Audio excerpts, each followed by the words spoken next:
What is going on, all you beautiful people out there, Bills fans? It is another episode of the Cover One Buffalo podcast with your boy Aaron Quinn and the handsome man staring across from me on this computer, Greg Thompson. How you doing today, my man? Hey, what's going on, guys?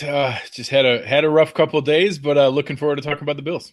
Then, what's a better way to follow up a rough couple of days than get on the internet with me and talk about some stuff? So before we get into it, because we got some cool things to talk about today, I want to always remember to mention and drive you guys over to cover1.net.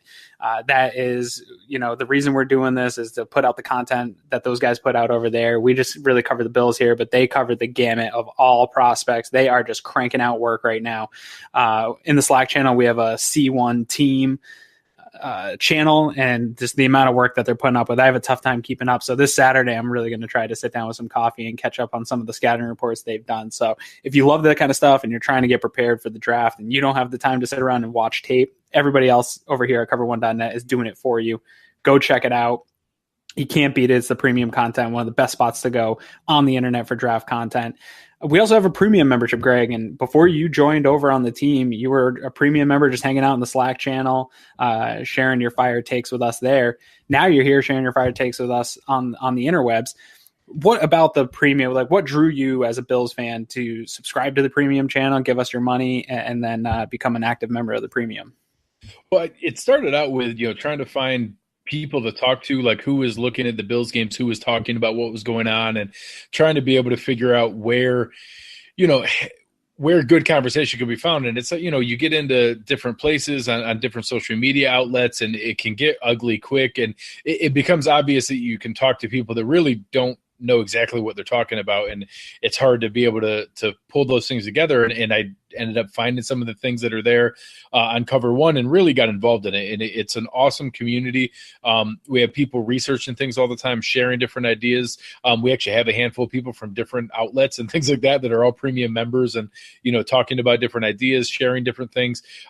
We've really, some days we get really into, today we are going crazy about the salary cap and being able to look at, how it worked, what things would roll over, what they have to do. I researched the other day the 89% cash spending floor, which is, can be silly and is really getting down into the minutia of things.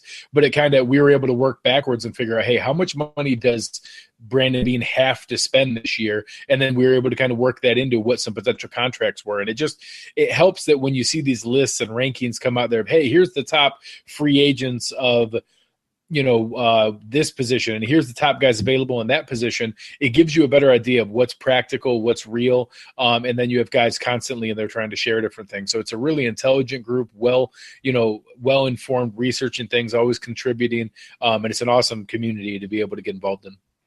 Yeah, absolutely. And as you just saw, if you're watching here on the screen through our YouTube channel, we go live. If you're watching live, I'm showing everybody the content that we have up there at the site. It's every day. New stuff's coming up, so you can't beat that. And like Greg said, the premium channel, being a premium member gets you into the Slack channel, which I think is the best value. It's become a community unto itself, and I would gladly pay for that over and over again. I don't know if Eric has ever thought of getting a lifetime membership, but I would do it just so make sure I keep my spot.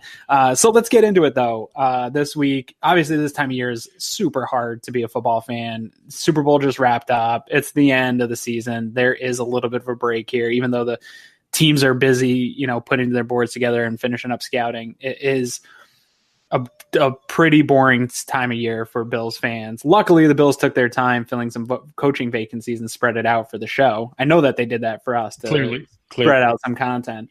But Ken Dorsey fills in the quarterback coaching job left by David Culley, and then Chad Hall, who we had assumed would be maybe getting that job. I don't know why it took so long for him to fill the wide receiver coach role, but he gets bumped up. Thoughts on Ken Dorsey, just kind of general? So there's a couple things I really like. I know when we talked about the combination of stuff that we saw in re-signing Matt Barkley and Derek Anderson, one of the key elements that I talked about was my favorite takeaway of it was the fact that it was three guys who all had a sole purpose of improving Josh Allen and making Josh Allen the best player he could be. So I think Ken Dorsey just adds to that. One, you had Ken Dorsey and Derek Anderson together for a 5-year run of the best years of Cam Newton's career, including his MVP season. So I think that it aligns with a lot of the things Derek Anderson was saying and talking about. I'm going to assume are fairly in line and similar to what you're getting from Dorsey. I think that I really like the fact that he's 37. He's still new, current ideas, being able to be pliable and flexible, not stuck in his ways of what have to be done in a certain area or anything. So going from 63-year-old David Culley to 37-year-old Ken Dorsey is a positive move in my mind. And I like the way that it all aligns together with Barkley, Derek Anderson, Dorsey, all there solely focused on making Josh Allen as good as he can be, rather than a guy who's just looking to get into his next offensive coordinator job or head coaching job or backup quarterback waiting for his chance to take snaps. I think that you have a group that's really focused on Josh Allen's development, and that's exactly what we need. That's all I'm focused on as well. So, yeah, no, I totally agree with you. Things I like about this. Well, first I want to start by saying the Carolina Panthers connections are going to happen.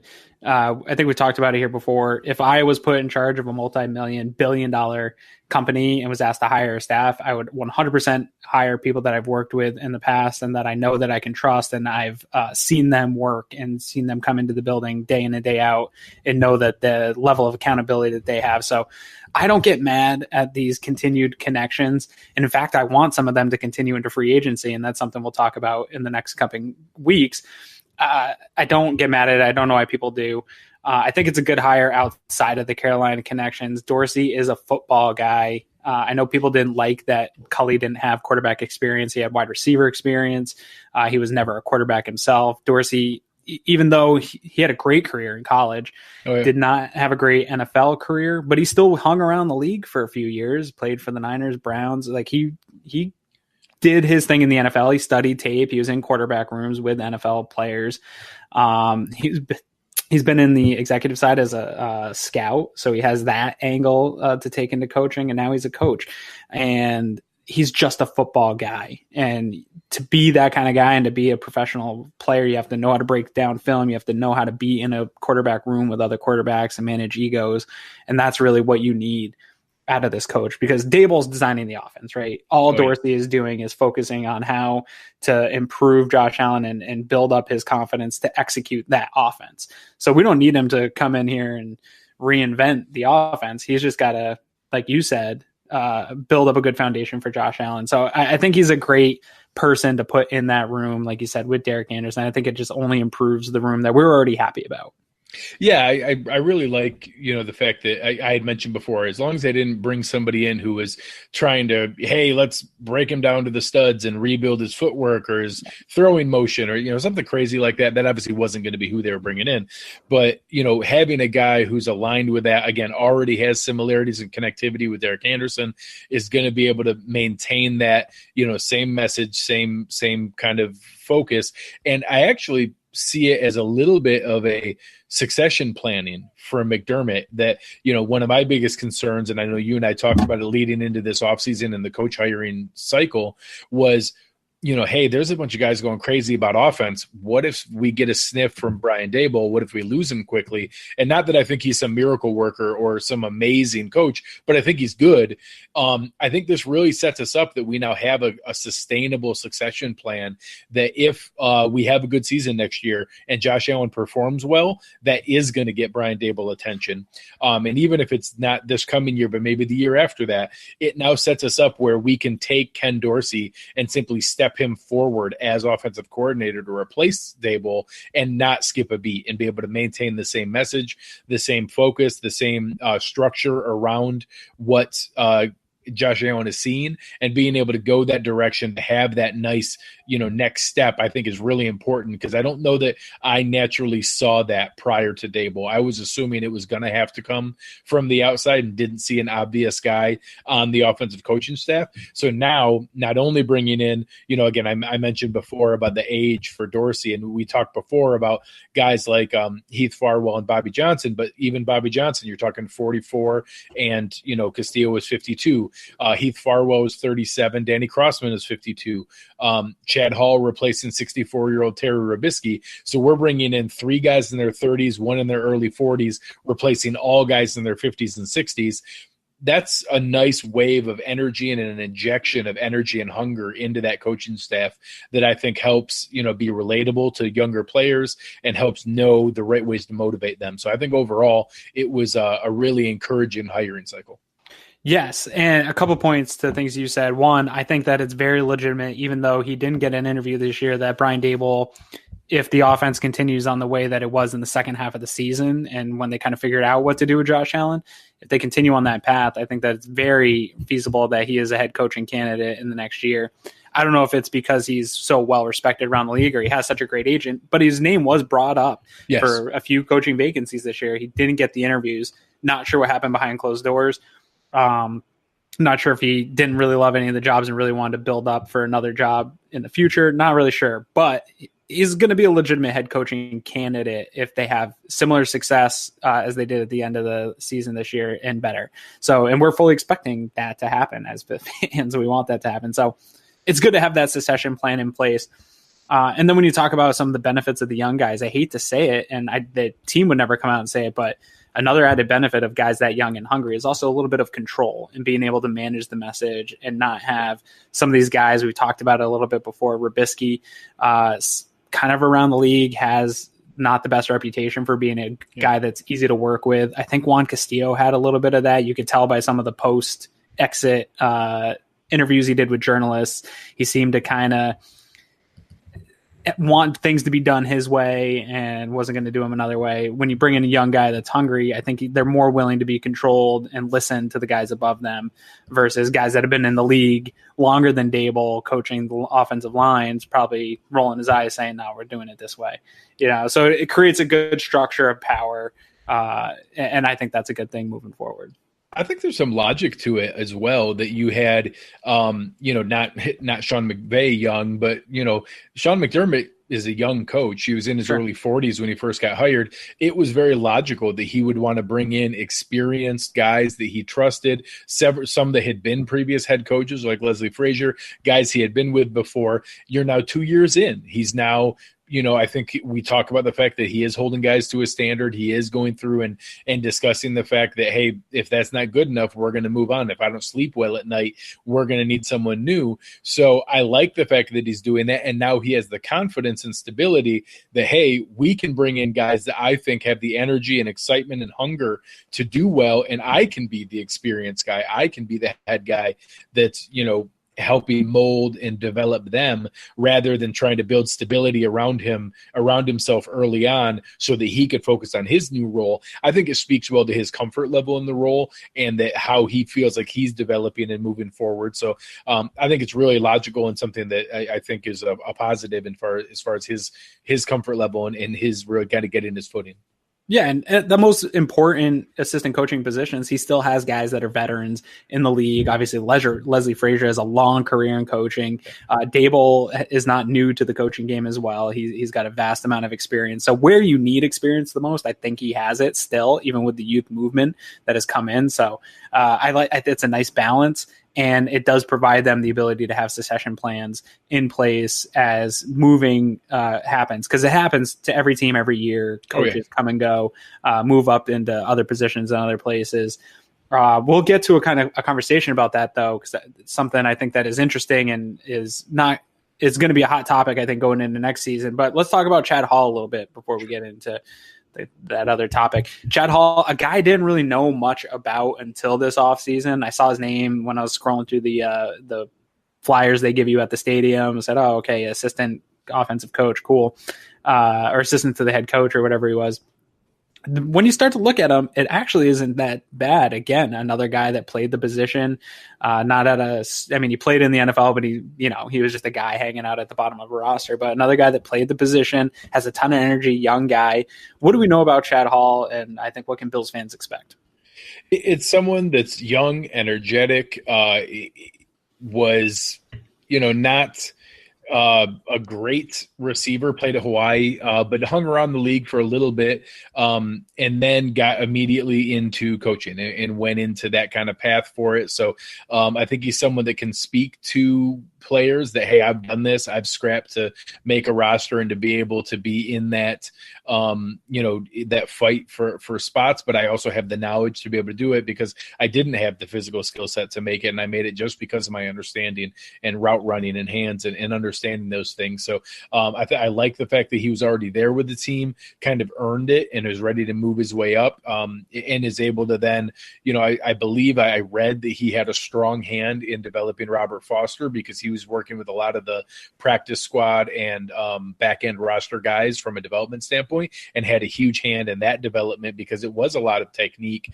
footwork, getting out of jams, getting off the line, being able to get into your route tree, how to get your hips down and be able to make sharp cuts. And those were things that, Chad Hall never had the physical gifts that Robert Foster did, but he had the technique, the footwork, the understanding of how to do that. And I think that he had a big hand in that development.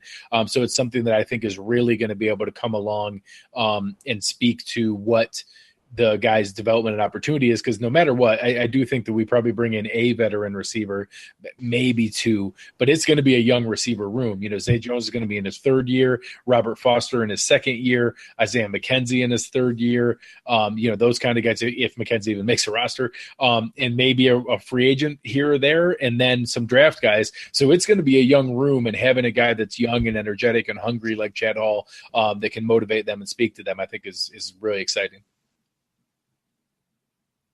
Oh, sorry, I had to mute my mic. My kid's upstairs. I got a toddler, and if anybody has toddlers, they know that it is a caged animal living in your house, running around. So I don't want it to be running around while you're talking. Anyway, yeah, I totally agree with everything that you're saying there. One thing that's interesting to me, and I think that needs to be talked about a little bit, and I know some people do, is questioning some of the moves that have previously been made by Sean McDermott and questioning his ability to put together and keep together a coaching staff. And I think a lot of it will depend on how it goes this year. And if at the end of this season, there's another group of firings at the end of the year. Obviously, we've seen Dennison get fired, the wide receiver coach from his first that was with Zay Jones. They came in McCagione or whatever. Yeah, McCaughan. Juan Castillo gets fired. Rubisky gets fired. So every year we're losing a few key coaches due to poor performance at their positional coaches.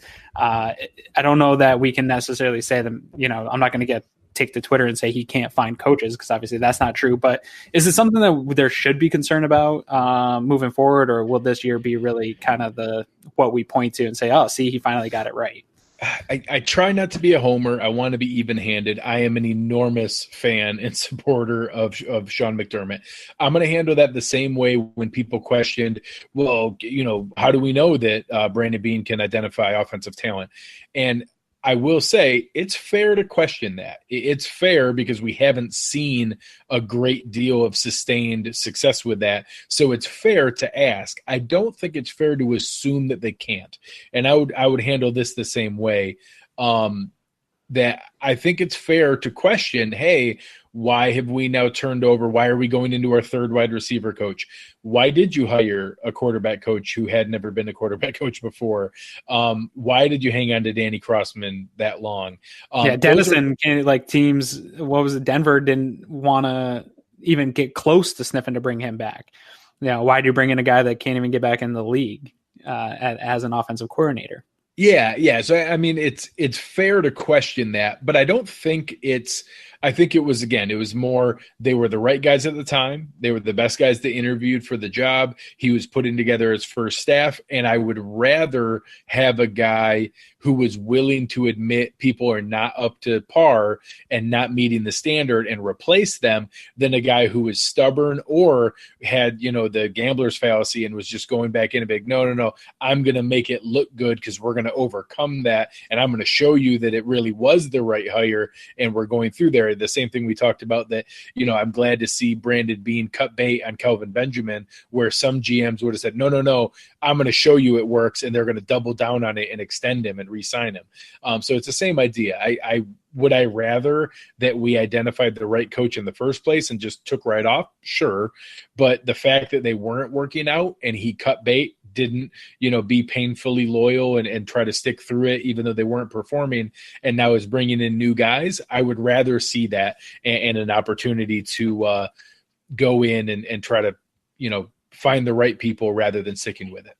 Yeah, I know. I think there is something to being able to call it quits with whatever you're doing in life when the time is right. And that includes obviously firing coaches. I agree 100%. I guess I do get a little nervous that you want continuity. I know that fans hate hearing that term, and it's really hard enough to have continuity with your coaching staffs with the way the NFL is. And it's not a very big pool of people that are available to move up into the coaching ranks. So when positions open in other places, the pool to hire isn't massive. So guys get moved around every year when they're not getting fired, right? Just moving up the chain into different coaching positions. So that amount of turnover already exists every offseason for coaches, and the fear of that turnover already exists.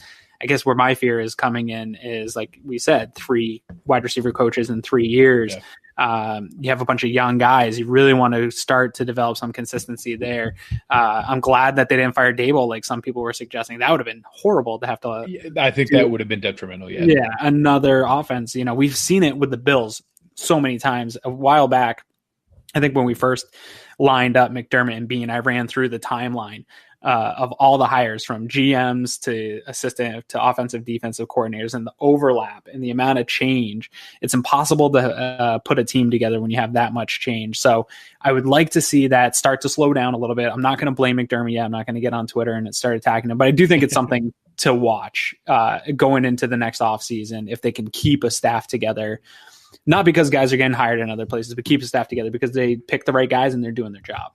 I think Sel Wilson in the chat really brought up a good point that there's a huge difference between, like you said, completely scrapping it, which firing someone like Dable would have been, versus tinkering around the edges and being able to just bring in a new voice to carry through the message that is sustainable and building continuity. So one thing the Bills have, one of the only organizations or the small handful in the NFL that are going to have coming into next year, the same GM, the same assistant GM, the same head coach, the same offensive coordinator, the same defensive coordinator, the same quarterback. Having that sustainability specifically for Josh Allen and that kind of same model and the same guys picking the groceries, the same guys cooking the dinner, that idea of knowing what scheme we're running, what kind of guys fit that scheme, that's going to pay dividends this year with the same scouts going after things and knowing what scheme we're running and what kind of guys fit our model. That's going to pay off this offseason with the embarrassment of riches that you like to say, in how many draft picks we have, how much free agency flexibility we have with the cap space. Being able to look into that, that's where the continuity is going to pay off. When you make some changes around the edges in some of the individual position rooms, those guys are executing the plan that Dable and McDermott and Frazier have. They're not necessarily coming up with their own philosophy and structure. They may have some intricacies of how they can execute on those things, but they're not starting from scratch and inventing their own, world. Chad Hall is going to be executing how Brian Dable wants his wide receivers to do things. Ken Dorsey is going to be executing how Brian Dable sees those things being done in the quarterback room. Heath Farwell is going to execute how, Sean McDermott wants the special team set up, and each of them are going to get to put their imprint on it and to do that. But position coaches are executing on what the plan already is, not necessarily molding and creating the plan. The fact that we have that sustainability and continuity at the coordinator level, at the head coach, at the GM, at the assistant GM, with the scouts, I think that's huge in that we're going to see the benefits of that through this offseason and the roster they put together. If you're wrong, I'm flying down and slapping your face off. No, I agree. I do get nervous. Those guys, I agree, they don't build game plans, right? They're not taking hey, I came up with this new offensive system, Dable, I want you to do this instead. But they spend a majority of the time and especially with the wide receivers, and hopefully as we fix the offensive line they spend the majority of the time watching film, breaking down film with these guys, getting them to see the game in the right way. And it's a young youth movement on this team. And I do think it is very important in that sense and having the right guys. And I just hope that they've got it right this time, because I think the coaching issues and overlapping of coaching and the constant turnover that the Bills have had throughout the drought actually just extended the drought. Obviously, not having talent didn't help them, Sure. but I think that it always was extended by the lack of continuity and the lack of consistency. I think it can set your franchise back a year or two. So I would like to hopefully know that Sean McDermott and Dable and Frazier have put together a staff that's going to work going forward for the next few years, because I really think they got to get it together right now and really show progress this year before fans start to totally lose their mind. And then the pressure's really on. Well, and look, you talked about it. I think talent is a relative term.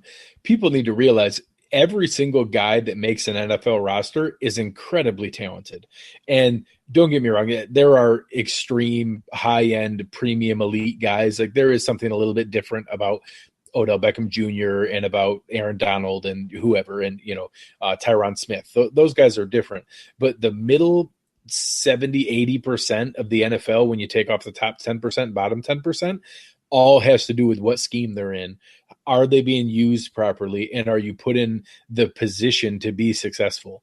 Yeah. So, constantly restarting every freaking 2 years with a new guy, and from a 3-4 to a 4-3, or from a man coverage to a zone, from a run heavy zone blocking approach to a man heavy power scheme, that kind of stuff just completely sets the franchise back. Because now, your scouts spent the entire season looking for, quick footed zone heavy offensive linemen that can get out and pull and be able to get out in space for those wide tosses. And now you fire that coordinator and offensive line coach, and, oh no, I need, tacticians who are powerful with heavy feet, who can, really get their hands on guys. Like, oh, well, that's not what I've freaking been scouting all year.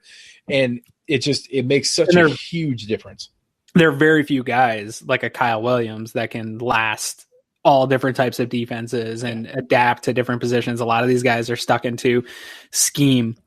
And it does. We talked about it, about fixing the Bills' offensive line, because they need an entire new offensive line outside of Dawkins.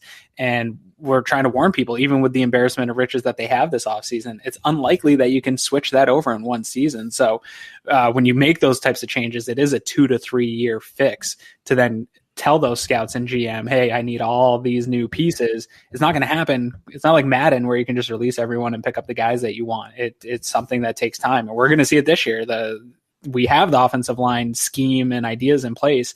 We need a whole new unit. It's not going to happen in one offseason with a ton of money and a ton of draft picks. That's just not the way the league works. I'll be shocked if they fill more than 2 starters in this offseason. I feel like that would be a real huge success for us if we replaced and brought in 2 new starters. So it is something that takes time, and it definitely, if you don't get it right, it can really hurt you.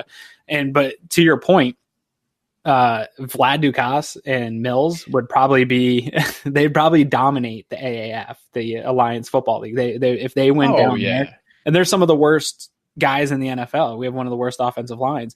If they went down the AAF, they'd be the best players in the league. Yeah, if you make an NFL, so people joke about the 2 coaches we talked about tonight. Ken Dorsey, oh, he was terrible. The guy lost 1 college football game ever, won back-to-back national titles, and then spent 7 years in the NFL. Do you have any, does anyone listening even know anyone personally who's ever played in the NFL? If you had a guy who was a legend at your high school, the best guy to ever play at your high school, you might have a guy who made it to the NFL. Might have a guy that played D1. Yeah, seriously. Yeah. So, I mean, guys who made it to that level. Chad Hall was a scholarship athlete at Hawaii and then made 3 different NFL rosters and was on NFL rosters for 3 seasons. That is phenomenal. You are such a special elite athlete to get to that level, that it's, so much of that, again, is opportunity and timing and situation. And it's, special to be able to have those guys. So finding now, their third straight season of the same kind of structure, the same kind of environment. I think it's huge for Josh Allen. I think it's huge for the organization. And I'm excited. Like I said, I really think it's going to pay dividends on the kind of players they can bring in, because they were all scouting for them all season on the pro personnel side, on the college scouting side. They were looking for that type of player and really finding the guys. That's where that doesn't make a difference in the first, second, even third round. The first, second, third round, you're looking at those premium blue chip guys and whoever's there. Where it really pays off is when you snag your Taron Johnsons, your Matt Milanos, your guys like that later in the rounds. Like, oh, hey, not everybody loved this guy, but he's a great fit for us. Yeah, that's where you snag those guys. Yeah, absolutely. I think it's gonna be great. And another AAF point: if that league existed when Ken Dorsey was getting drafted and he went in the 7th round and struggled to make NFL rosters, he probably would have been the star prize of a league like the AFL. Teams would have been clamoring to get their hands on him. So just because a guy just hangs around at the bottom of the NFL doesn't mean he's a bad football player. If there were other leagues, they would be ripped off of rosters in a heartbeat. I mean, I know that he already got picked up on the Raiders practice squad, but the AAF is made for Nathan Peterman. Yeah. Like, that's where he when you don't have, cornerbacks who ran a 4.35 with a 1-4 10-yard split who could break on a dime to be able to cut on your out route, you can complete some of those or get away with some of those. And, just being able to go through that kind of thing, that would have been an awesome spot for him, and he might still end up there. Yeah, no, definitely. All right, let's get off that topic, because we did have the Super Bowl last week. And I don't want the Nathan Peterman fans coming into my Twitter because you brought it up. So no, we had the Super Bowl last week. A lot of people found it unenjoyable of a game, not because of the outcome. I found it unenjoyable because of the outcome, not because of the game. I actually thought the game was fascinating. I was tuned into the game the whole time, had a ton of attention. I'm the oddball football fan, I think, in a lot of ways, at least to my just regular crazy football fan friends. A lot of them didn't like it. I saw a lot of complaining on Facebook and Twitter about the game itself. I really loved it. I love that kind of football, and I thought it was good for the game, but I don't think the commissioner felt the same way. How'd you feel watching the game? All right. Bray, are you listening carefully? All right, have you braced yourself? I've never listened to anything you say. I would just mute and then watch your lips stop moving. No. That's why I'm asking you to prepare. Don't put me mute this time. You were right. And the Super Bowl was won on defense and by dominating the line of scrimmage. Yes. Just let it soak in. Let it wash over you for a moment. You were right. I literally was thinking about it while we were watching, in that don't get me wrong, I like the fun 53-50 games too. It is exciting from a fantasy football and a gambling standpoint, and it's more exciting to watch those big plays in the moment. But I enjoyed the game. Like I liked the fact that it was within a score and it was 3-3 into the fourth quarter, and that, I guess it would have been cool to see a little bit better execution.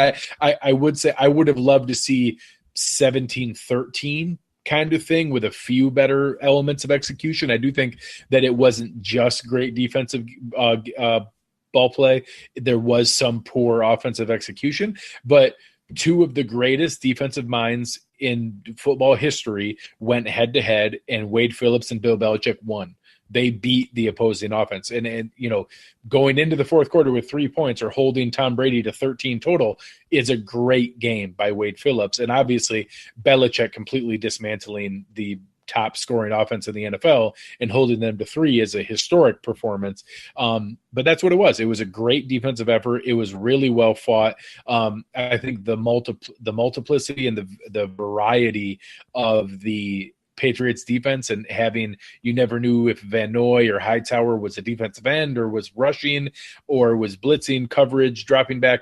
They ran kind of a 6-by-1 the whole game with 6 guys across the front, 1 linebacker, and then the 4 in the secondary, just to stop the run, and you didn't know who was coming, and they sent 5 over and over again. It was a really well played game, and I would have obviously loved for the Rams to win and to watch the Patriots lose, but it was a great defensive game. And although, again, I would like to have seen a little bit more scoring, I actually was very entertained and thought it was a really well played game, and appreciated the defense, even if there wasn't all that many points. Yeah, I mean, I understand, and we argue about this a lot, and a lot of it's just in fun. Because a lot of times I'm just being hyperbolic in the Slack channel and trying to get people going.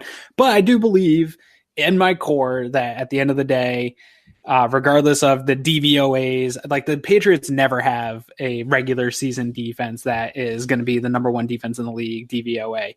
But they always seem to get into the playoffs and play very well, and they tighten up like a snake on you the later in the playoffs you get. And when in the biggest games, Bill Belichick has stopped some of the most prolific offenses in the history of football. We talk about the greatest show on turf, Peyton Manning, the Steelers. I mean, he's just stopped them all at different points in his career. The only thing he hasn't been able to stop is Eli Manning, which is absolutely absurd to me. Super weird. A very weird kryptonite for him. But no, but so I do think that the adage is true. Not that, and I agree with you. Your point is to get to that position, you need to have great offense throughout the season to even get into the position. Once you're in the position, though, I do think that you have to have that balance and to be able to still dominate the line of scrimmage and play defense. And the Rams showed that they were able to get to that point, but they didn't have the ability to dominate the line of scrimmage specifically. They did play great defense, but on offense, they couldn't establish the line of scrimmage and get anything going. And that ultimately is what killed them. Outside of, obviously, I agree with you, there was some bad play and they got into Goff's head. But if they were able to get Gurley going or CJ Anderson going, they could have made that a game. Oh, yeah. And I mean, so when you talk about and for anyone who is in there, Aaron and I go back and forth all the time in the Slack channel, and some of the premium members get freaked out like we hate each other. But we both are just very passionate and sometimes just have fun and being able to debate passionately about things. And my point has been that I don't think you can get to that point without a great offense. But I think what proved out was kind of the blending of our two kind of mindsets, in that the best defense of the great offenses are who won. So you had teams like the Rams and the Patriots that to even qualify into the group who could win, you had to have a great offense to just get into that group. But once you got into that group, when you saw teams like the Chiefs and some of the other teams fall by the wayside, the teams that had the great defenses of those with a great offense, those were the ones who won because they could balance it out. They could still put some points together, but they could stop the other team when it mattered. And that combination is what's really needed. And the crazy part, it always makes me crazy with the Patriots and the greatest luxury they have. And you can argue about how much is from them, how much is because the division, how much is cyclical and the division constantly chasing them. But the luxury of knowing that they're going to make the playoffs, and knowing in air quotes, but they know that they're going to make the playoffs. They can almost experiment. They can almost play around, and that they don't have to, kick and scream and claw for every single item. They can get to the point where they're slowly improving and developing, and that Belichick has the benefit and the luxury of knowing that, hey, I don't have to show my best stuff until the end. Whereas other teams, you have to show your best stuff every week just to live and survive and get that win. And he's able to kind of tuck things away and still be good enough to just barely get by, and eventually then use his best stuff that you've never seen before. And I think the example in the Super Bowl, they were running a 5-wide offense with 2 tight ends and 2 running backs. So they had Dwayne Allen, Devlin, Rex Burkhead split out wide in a 5-wide because they finally figured out how to get Wade Phillips into his base defense, but allow them to pass. They never practiced it the whole season. They just figured it out at the very end, and they won the Super Bowl with it. Yeah, no, it's adaptability. Another thing I thought that was really interesting, and Bill Belichick's always been known to do this, right? If you have a singular weapon, he's going to neutralize that weapon, right? So Aaron Donald still did get a few pressures. He was still disruptive in his game, and he dominated his position. But early on in that game, the Patriots came out. I don't even know how many run plays they ran in a row, but they ran right into Aaron Donald. That's one of the best ways to neutralize a defender like Aaron Donald, is to attack him. Yes. And get him. He's going to be aggressive, and you can get him off his spots. And again, I think that comes back to the point that I was trying to argue is, yes, you have all these great offenses, and it's great to be able to spread the ball out and have crazy amount of passing statistics. I want that for Josh Allen. But at the end of the day, you still also have to be able to run the ball. And the Patriots always have had good running backs. They don't always have the biggest names running backs since Corey Dillon was there, but their running backs are always become household names and move on and fail at other places. Yeah, get paid by someone else. Yeah. But they always are able to get a great running game going and establish the run. And then that helps them to create the balance where you don't know what they're going to do when they come out in that 5 set with 2 running backs, 2 tight ends, because they can really do whatever they want at that point and dictate the pace of the game. I think it's important to maintain that kind of balance. And I know fans in early September just want to huck the ball around, and they think anytime you line up in any type of run formation that you're bringing the game back to 1950. But keep in mind, the Rams primarily run out of bunch formations and running formations and run off the pass game. So it's not just because you see the Bills doing that doesn't mean that they want to bring back to the Ice Bowl era of football. They just don't have the personnel that these 2 teams, these 2 great offenses we saw go head to head. But I think balance is the key in all things in life. And I don't think that just because we see a lot of points being generated in football, that changes the idea that, and I think that's what McDermott and Bean are striving for, is to create a balanced roster anyway. Yeah, one of the big takeaways that I take from, I think it's dangerous to do I think some people go a little overboard with, hey, show me what the past 4 Super Bowl winning teams did on their roster and let's do that. Right. It's not always that simple. But one area that I do think the Patriots show that I hope the Bills will see this year is the importance of depth and having guys who can play their role when you need them. And that I think the Bills were very fortunate. And I think a lot of fans, especially some of the maybe guys who favor Madden and things like that it gets easy to think, oh, let's trade our depth. Let's just get the best starting lineup possible. And we'll just start those 22 guys every single play, every single game. And it just doesn't work that way. You need, 25, 30 guys, let's say on defense, you need 15 or 18 guys who can all play their role. And there might be some games where that dime corner plays like 70% of the snaps. And then the next week, like 8%, because you just don't need that. And then like Devlin at fullback or the second tight end or the Chung went out early. Yeah, so being able to have guys that can come in and step in, that's the huge element that Brandon Beane's going to have this year, not having that $55 million dead cap anchor around our neck. You're going to be able to have quality depth at a lot of positions. Competition, we got into it today in the premium Slack channel about what is Levi Wallace. And we'll go down that path when we do the position breakdowns, but being able to have the luxury of, hey, that's great, and I'd like to see a draft pick or a veteran free agent signing to compete and let them figure out who's better. And last year we had to barely cling to hope that we had someone who could step into play. Whereas this year, I think we might have some really quality guys not make the roster. And that's an exciting feeling. No, definitely. And overall the Super Bowl was fine. I don't think that people are going to look back at it. I know it was historically low offense. I don't think people are going to, I think history will be kind to the game itself when people rewatch it. I thought it was a fine game. And while it lacked the exciting scoring plays, I was on the edge of my seat because any play could have changed the game. Sure. And so you saw plays there to be made. And when they weren't made, you're like, oh my God, it was so close. Or, like that one play could have turned the outcome of the game. So just because a lot of scoring doesn't happen doesn't mean that football is less exciting. And it was the last one. And so that's always exciting to have. But it wasn't fully the last one. And this is a topic that I'm going to surprise you with a little bit because we didn't talk about going into the game, but we talked about the AAF a little. Yeah. And they're starting right up. Is it something, are you, as a degenerate gambler, are you going to keep your eyes on the AAF? Or it's kind of like gambling on the Pro Bowl or preseason football. Like that's just not healthy. So right. I'm going to watch and be interested because if football has the option of being on my television, it's going to be on my television. So I think it starts on CBS this Saturday. Yeah, I think are the first game. So I'm going to check it out. And really it comes down to the quality. If it's good football that's fun to watch, then I'll watch football all day. I can watch football anytime. So I'm excited about the opportunity. I know they even set up some things where you can do some fantasy leagues. So I might dabble in one of those to mess around just to have something to watch and root for. And then once I figure out who's good, then I'll gamble on it. Yeah, I think there's a lot of interesting thoughts that I have on this, and I won't go into all of them, but I am very excited about the AAF and also not as excited, but kind of curious to see what the XFL new rebranding of the XFL will be. I have been calling for this type of not competition to the NFL, but another league in the US that can be a breeding ground for experiment can be a breeding ground for the guys that just have a bad combine, have a bad pro day, maybe have an injury that just knock them out.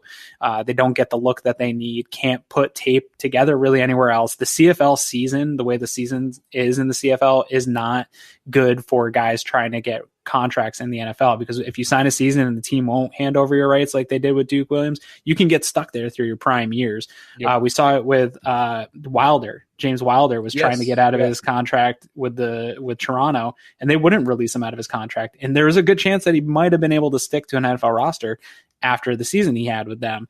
He didn't have a great season last year. So there's a little bit of contract control that the CFL does not make a great place for young talent that is on the skirt of making an NFL roster to put tape together. So I think these leagues are going to be good for that, being able to put some tape out there for guys with old NFL coaches and people that have been in the league, GMs and things like that.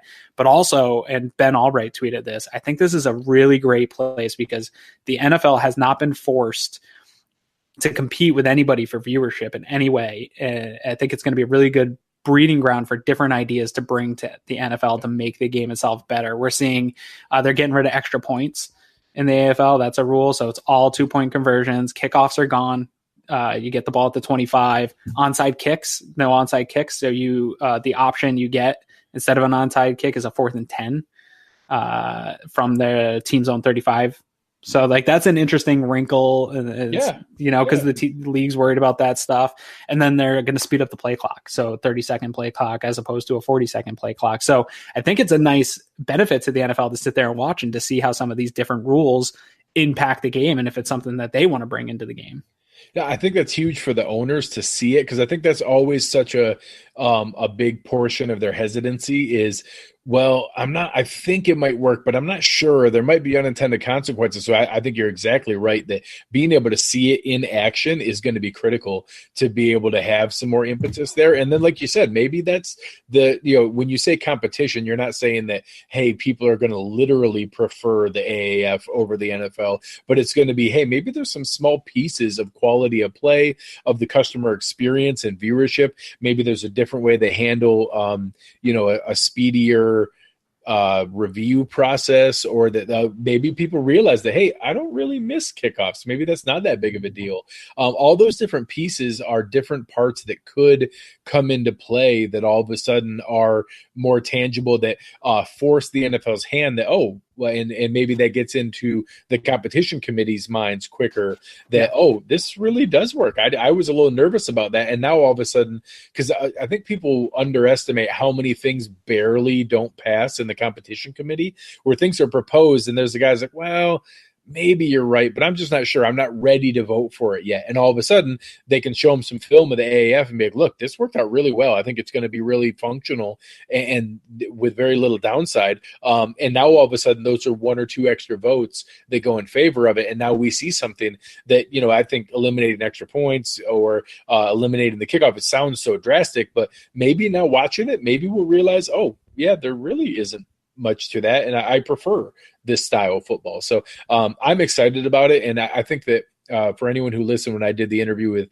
Farhan Lalji from the CSN network up north, he talked about how the bottom 10%, the bottom 5 to 10 guys of a CFL or of an NFL roster are equal to the top 5 to 10 guys on a CFL roster. I think we're going to see things like that. There's going to be some guys in the AAF that are just hanging on in the AAF and, are just there because it's going to be fun and exciting.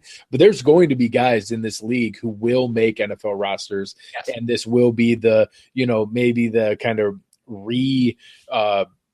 re-debut that they needed to be like, I kind of forgot about that guy. He looked pretty good. And all of a sudden that's the impetus he needed to get the camp invite or to avoid a team signing an undrafted free agent and giving that guy a shot. I think we're absolutely going to see this, maybe not as a complete developmental league like the G League is in the NBA, but at minimum a platform for guys who don't really have that platform right now or aren't ready to go to, the CFL is some pretty major rule differences that doesn't always translate.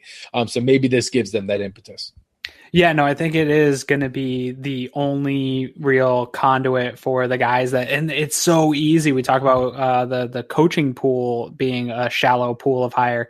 It's very easy to get on the outside of scouts and coaches' vantage point, even though they're scouring everywhere for talent. If you're a 2 to 3 year vet that dealt with some injuries and just got off a team, it's easy to be totally forgotten about and not get that second chance because there's nowhere to go show that you can still do it without getting signed by the team. So I think for those types of guys, this is a huge advantage to have some type of place for them to go play. And I think you nailed it with the competition committee, and fans get so mad when things don't pass, but it is very difficult when you own a multi-billion-dollar business to make significant changes to the product.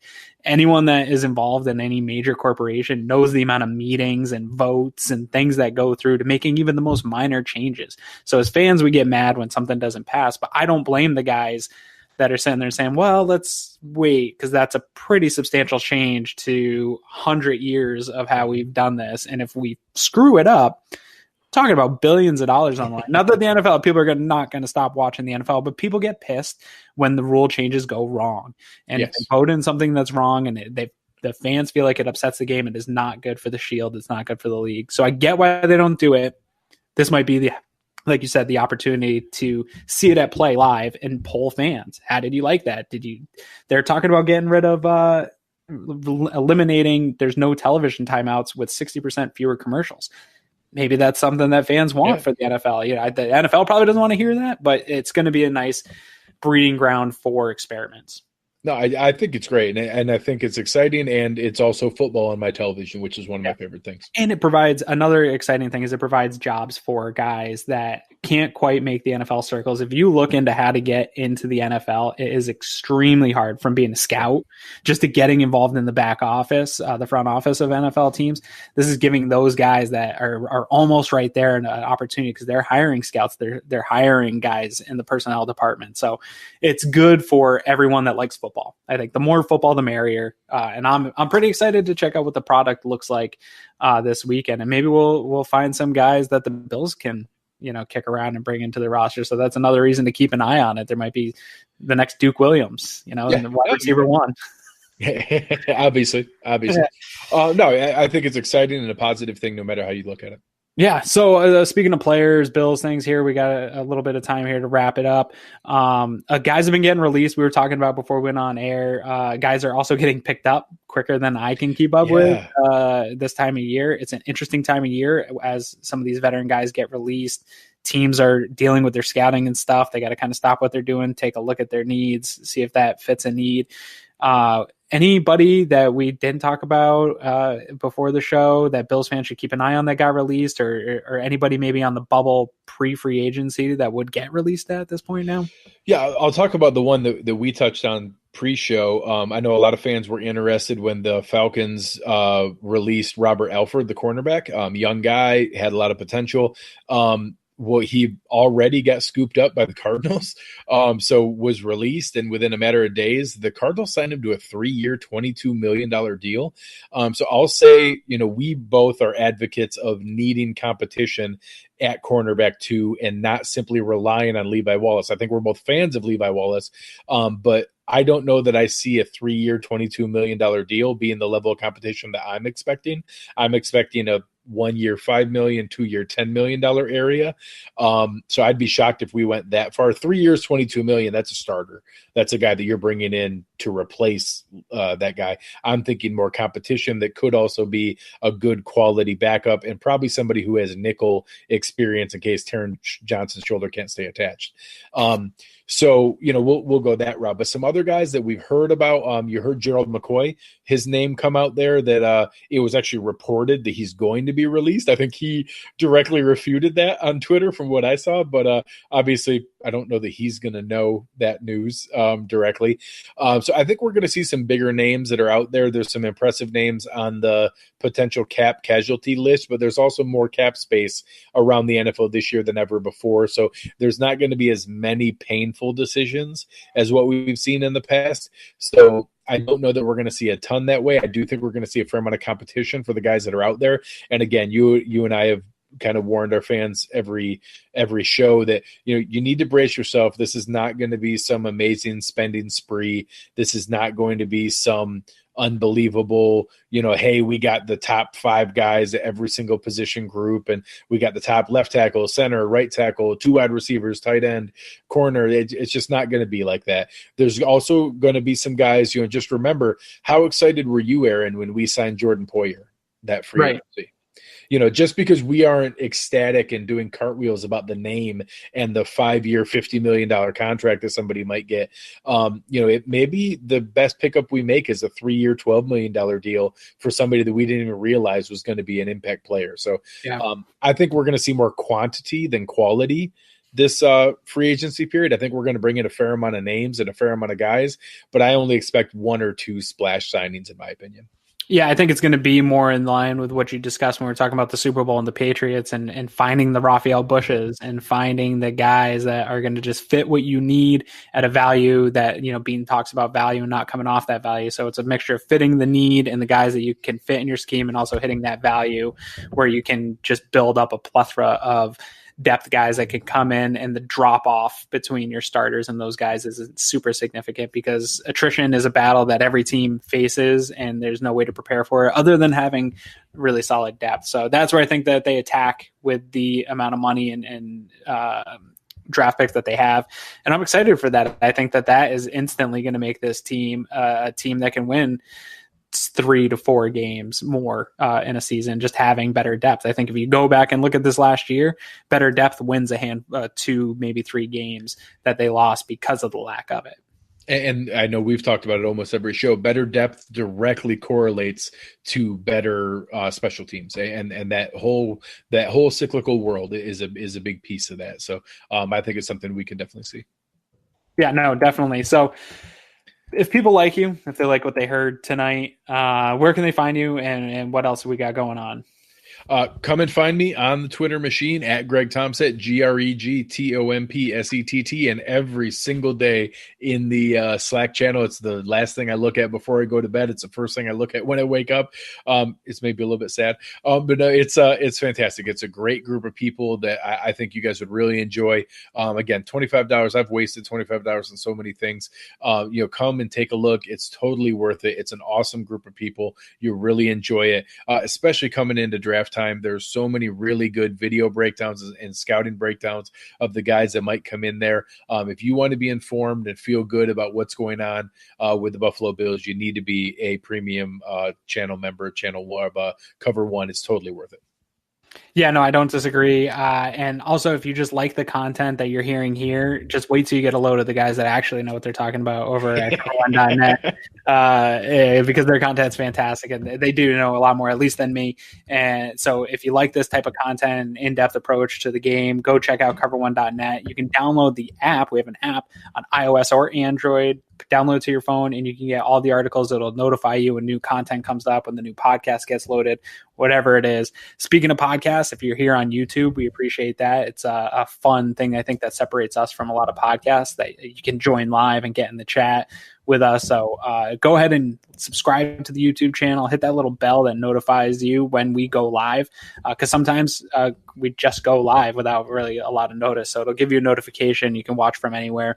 And if you do get the podcast version, wherever you get your podcast, if you could leave us a review, that helps us a ton.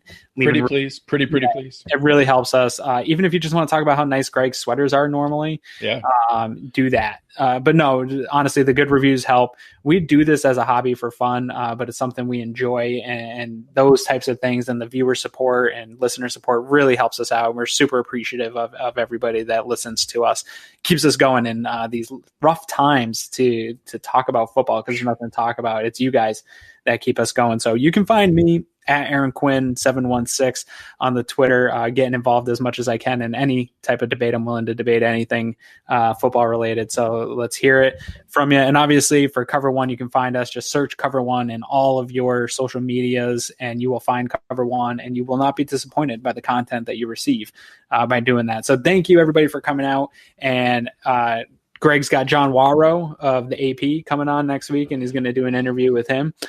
So look forward to that coming out next week. And then we're going to get into deep dives into the roster. It's going to be fun stuff. We're going to really get into the meat and potatoes of this roster and prep you for the draft and free agency that way. So thanks for coming out, guys. We really appreciate it. And we'll catch you on the next one.